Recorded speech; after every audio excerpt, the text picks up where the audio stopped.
कल 4 किसानों ने कर्ज की वजह से खुदकुशी कर ली। पीटीआई के मुताबिक पिछले 15 दिनों में मध्य प्रदेश के कुल 21 किसानों ने खुदकुशी की है। शिवराज सरकार किसानों के मुद्दे पर बड़ी बड़ी बातें करती है, लेकिन किसानों की इस खुदकुशी के बाद उसकी नीति और नीयत दोनों पर सवाल उठ रहे हैं। मध्य प्रदेश के 3 जिलों में 3 अलग अलग अन्नदाताओं की खुदकुशी, लेकिन तीनों की मौत के पीछे एक ही वजह, कर्ज का बोझ।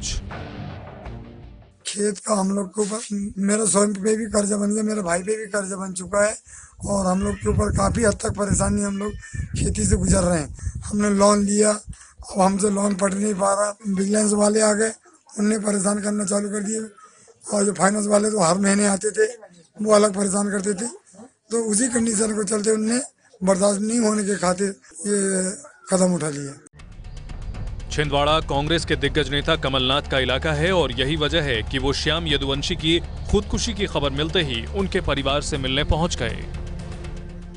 मुझे इस बात से इतना दुख है कि ऐसी घटना हमारे जिले में हुई और इस दुख से मैंने ये फैसला किया है कि इस परिवार का जितना भी कर्जा है बैंक का और बिजली बिल जो पटाना है, मैं खुद इसे पटाऊंगा।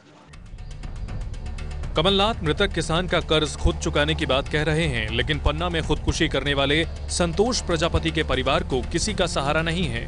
30 साल के संतोष ने अपने खेत में सल्फास खाकर जान दे दी।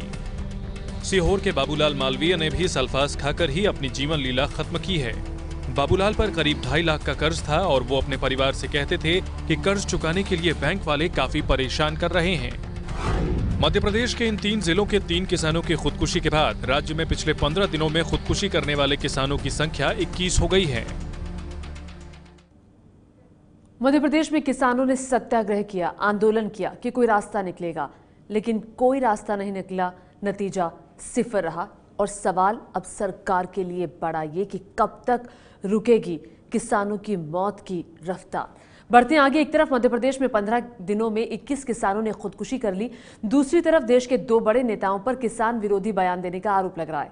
केंद्रीय मंत्री वेंकैया नायडू ने एक कार्यक्रम में किसानों की कर्ज माफी पर बोलते हुए कह दिया कि आजकल कर्ज माफी फैशन बन गया है। वहीं पंजाब के वित्त मंत्री मनप्रीत बादल पर विपक्ष ने आरोप लगाया कि उन्होंने किसानों की तुलना भिखारियों से की है। मनप्रीत बादल ने विपक्ष के इस आरोप को बेबुनियाद बता दिया, तो वहीं केंद्रीय मंत्री वेंकैया नायडू ने विवाद को बढ़ता देख अपने बयान के लिए माफी मांग ली।